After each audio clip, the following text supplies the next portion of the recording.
Bom, gente, nós vamos começar então a nova aula, né, sobre termoquímica, dando continuidade à aula passada.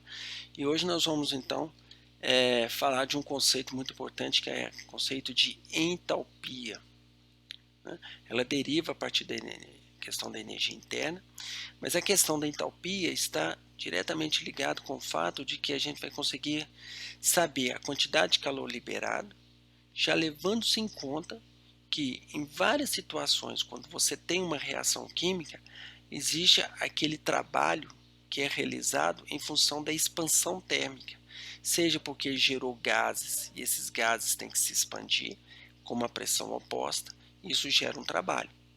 Então, como é que se calcula isso? Isso é muito difícil. Então, o que, que nós fazemos? Nós trabalhamos com a entalpia, porque a entalpia já leva isso em conta nos seus cálculos. Vamos ver como é que isso é feito?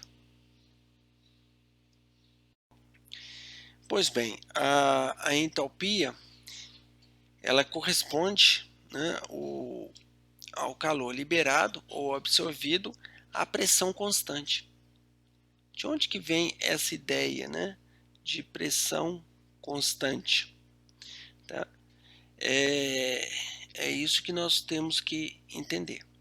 Então, imaginem vocês que eu quero saber a quantidade de calor, né, nós já vimos lá na prática, né, desses bicos de Bunsen, né? Então, o que nós temos aqui, o bico de Bunsen, e nós temos aqui, né, aquecendo água. Quanto de calor que eu vou liberar, que eu preciso para que eu aqueça esta água? Ora, o calor liberado na queima deste combustível, vamos pensar que é combustível tipo metano. Geralmente gás combustível não é metano não, tá? É butano.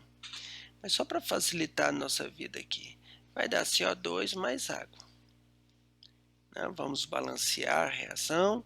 Então você vai ter um carbono, 4 hidrogênios. Então você tem 2 hidrogênios, você tem 2 com 2, 4. Então você tem 2O2. Então essa equação aqui está balanceada e você quer determinar a quantidade de metano que você precisa para aquecer. Olha, qual é o calor que vai ser liberado aqui? Se nós pegarmos pelo ΔU, lembrando, o ΔU é igual ao quê? Q mais trabalho, tá certo? O calor que ele dá, o calor liberado, que é a energia liberada, porque CO2 e água são muito mais estáveis, vai ser transformado em calor, que a gente sente, né? Claro, todo mundo já viu uma vela, um trem queimando, né? Na treme da cozinha, do fogão. Mas também, esses gases aqui, né, numa vela, eles estão próximos de quanto? 3.600 graus Celsius. Muito quente. Então eles expandem, porque todos os gases sob aquecimento expandem. E esse aquecimento, quando esses gases aqui se expandem, qual que é a temperatura aqui na vizinhança? Temperatura ambiente, 25 graus Celsius. Então o que, que aconteceu? Ora, esses gases para se expandir vão ter que fazer o quê? Expandir aqui. Então eles fazem um trabalho de expansão. Como é que você calcula isso? Porque, olha, o calor liberado, que é a energia liberada, vai depender do trabalho produzido. Porque a variação de entalpia, você passa o trabalho para cá, você vai ter, né, você passando o trabalho para cá, você vai ter o calor. Ficaria um cálculo muito complicado, tá certo? Muito complicado. Então, esse trabalho aqui de expansão, como é que nós vamos fazer? Então, nós vamos pensar em algo desta forma, nós vamos pensar numa nova função de estado. Então, ΔU é igual ao Q mais trabalho, o ΔU é igual ao Q mais pressão externa vezes ΔV, não foi isso que nós vimos na aula passada? V aqui, ó, de volume, tá? Então, nós temos o 2 menos o 1 é igual ao Q mais pressão oposta ou pressão externa vezes, né, V2 menos V1. Se eu substituir aqui e jogar para cá, eu vou ter alguma coisa assim, ó. O 2 mais não, menos a pressão externa V2 menos 1, certo? Menos pressão externa 1 V. Isso é igual aqui. Onde que essa nova grandeza aqui nós vamos chamar de entalpia. Então, entalpia, ela é o quê? Ela está relacionado à pressão oposta constante, ok? Por isso que a gente bota um pezinho aqui no Q, tá certo? Então, quando isso acontece, se nós trabalharmos agora, em vez de nós trabalhar com a função de estado 1, neste exemplo que nós demos aqui, se eu trabalhar agora, se nós trabalharmos agora com o CH tal, em vez de calcular o delta U, se nós trabalharmos com delta H, nós resolvemos um grande de um problema, porque agora basta eu saber que a pressão oposta, quando você está queimando aqui, qual que é? Pressão de uma atmosfera, aproximadamente, que é a pressão do ar nosso aqui, onde nós vivemos. Então, o nosso ΔH já está incluindo esse problema aqui da parte da pressão de expansão dos gases. Então, logicamente, nós temos o ΔH.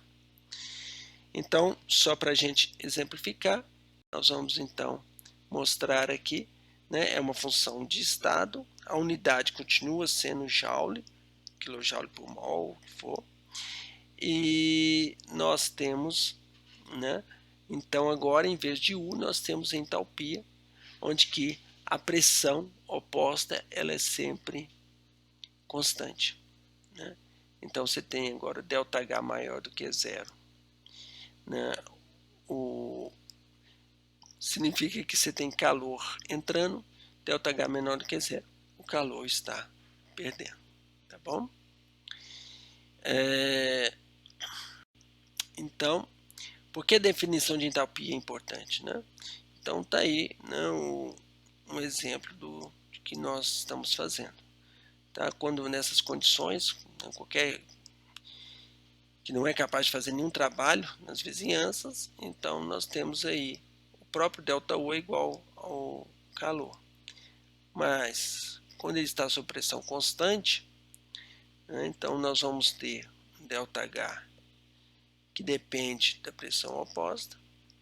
E se nós fizermos isso aí, então nós temos que o ΔH, se a pressão oposta é constante, então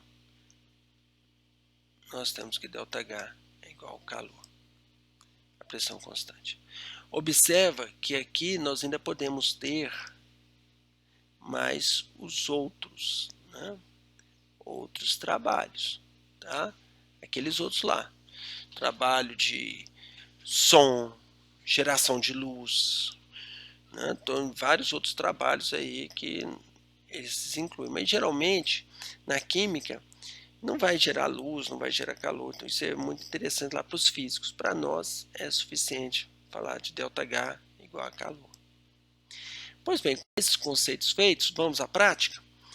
Então, se nós pegarmos uma reação como essa, do metano mais O2, dando CO2 e água, agora o que me interessa, né? Aí está dado, ΔH da reação é menos 890 kJ, ou seja, para você pegar, né, 1 mol desse H4, 2 moles de O2, dando CO2 mais 2 moles de H, você vai liberar esse calor já descontado aquela energia, essa variação aqui do volume em função do fato de que a água que é líquida, você vai diminuir a quantidade de gás, tá bom? Então, a propriedade da entalpia ela é extensiva, ou seja, depende do tamanho do sistema, e quando você dobra os reagentes, você dobra o ΔH também, ela é extensiva, tá certo? De um modo geral, a gente vai botar aqui por mol, quando a gente coloca por mol, ela fica intensiva, mas é por mol de quê? Tem que saber que mol é esse. Geralmente é por mol de CO2 produzido. Se fosse por mol de H2O, nós teríamos que dividir tudo aqui por 2, tá bom?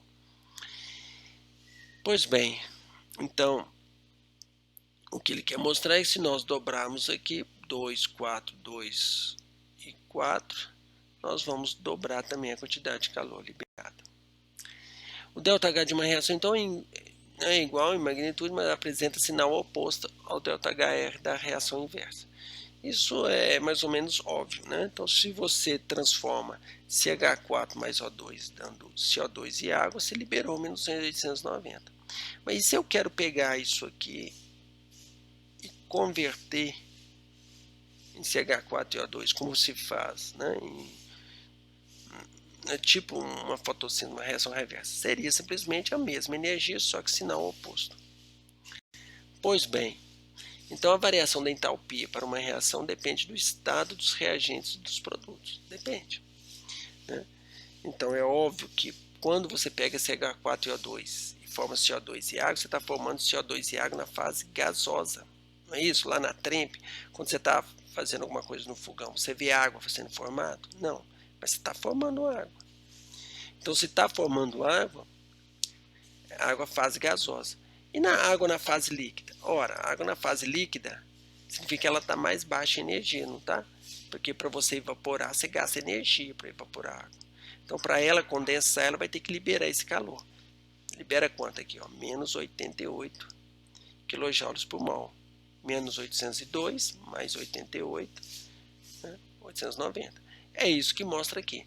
Você fez a reação, liberou água na fase gasosa, menos 802. Liberou água na fase líquida, você vai liberar menos 88 kJ por mol. Tá certo? Basta você pegar as diferenças.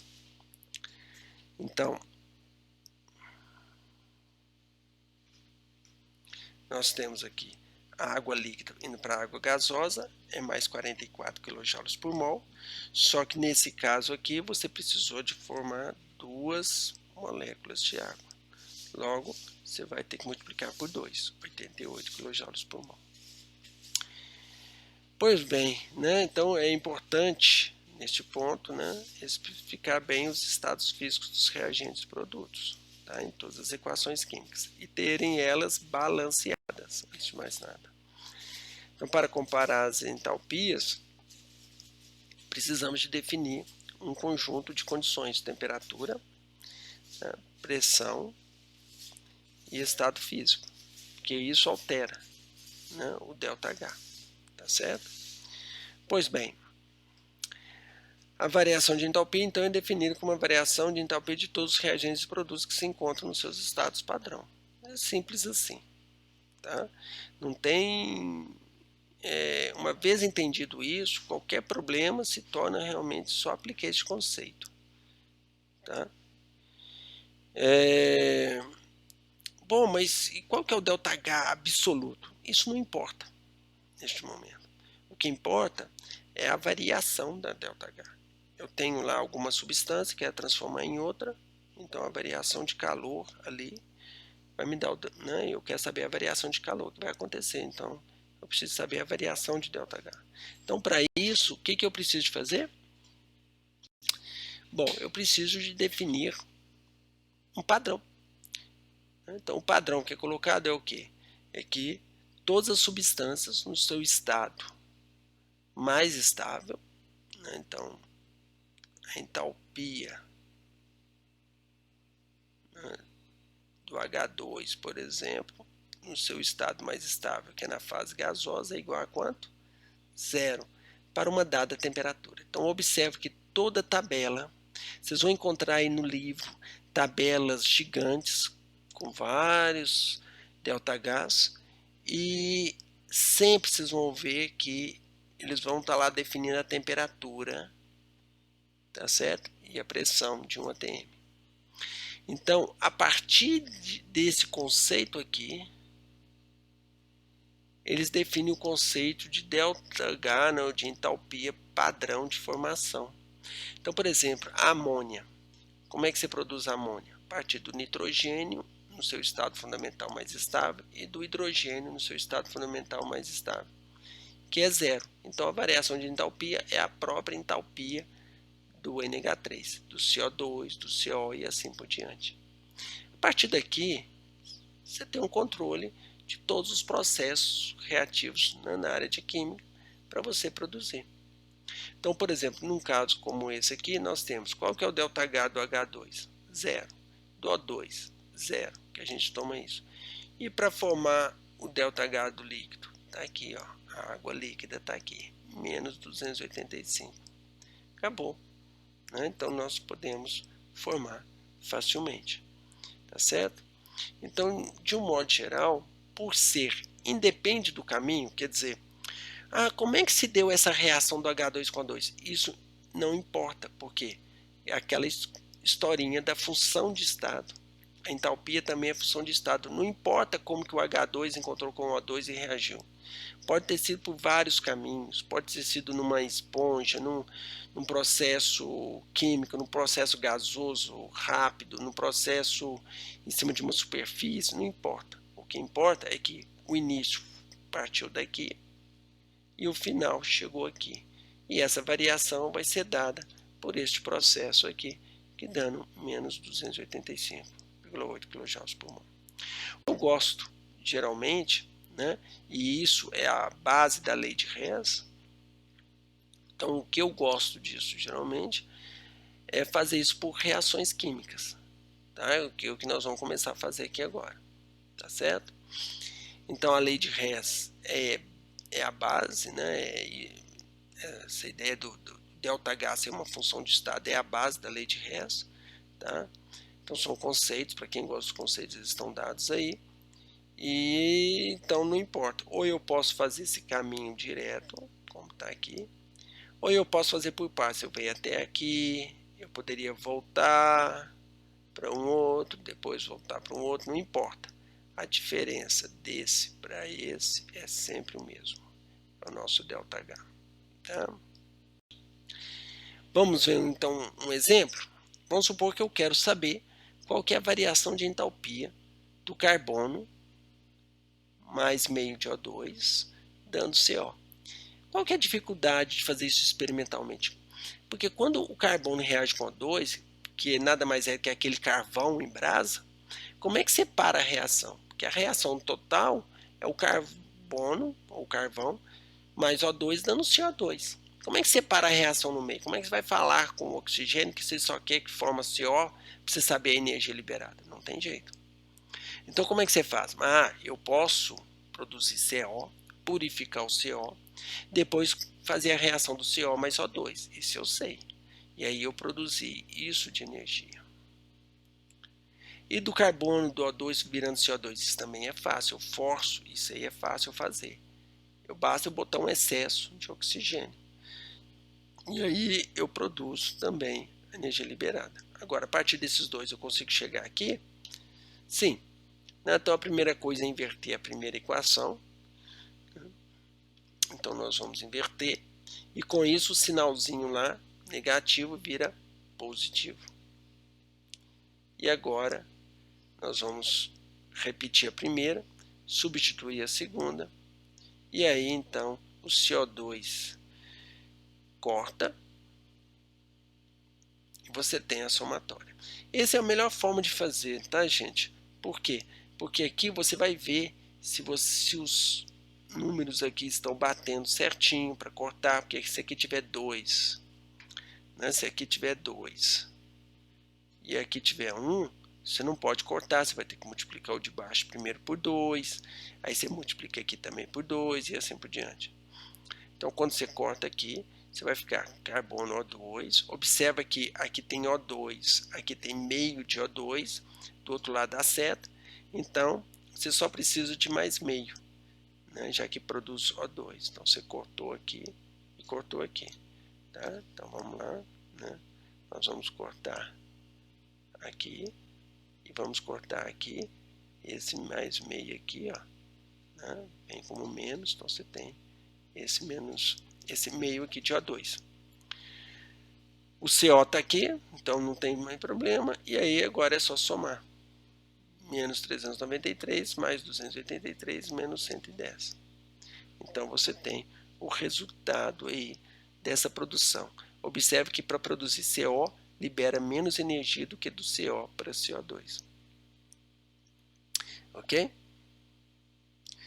Então, com isso a gente começa a brincar. Por exemplo, se a gente quer produzir, achar a entalpia de formação do acetileno. Entalpia de formação do acetileno, como é que é isso? Ora, a entalpia de formação do acetileno é o quê?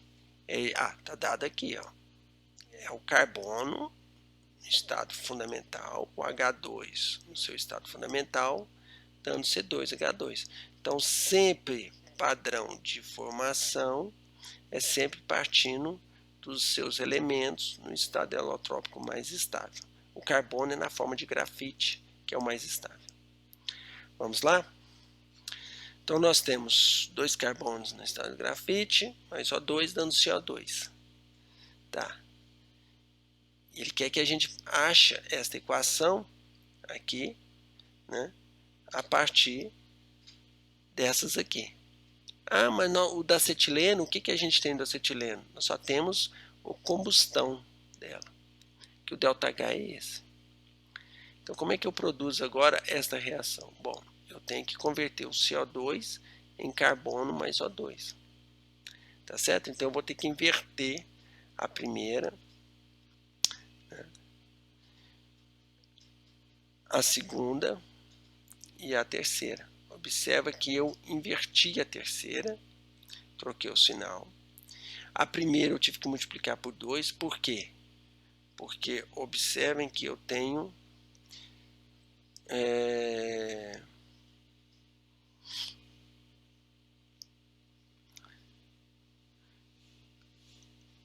dois aqui, e aqui ele dividiu por 2, tá vendo? Olha lá, ó. Dividiu por 2. Eu podia ter deixado isso para o final se ele quisesse, mas ele fez isso, é a forma que o professor que fez esses slides pensou. Então nós temos aqui, vamos lá ver se a gente consegue, olha lá, ó, CO2 com CO2, água com água, o O2, olha lá, ó, 2 meios com mais meios dá 5 meios. Tá lembrado? Então, isso mais isso corta com isso.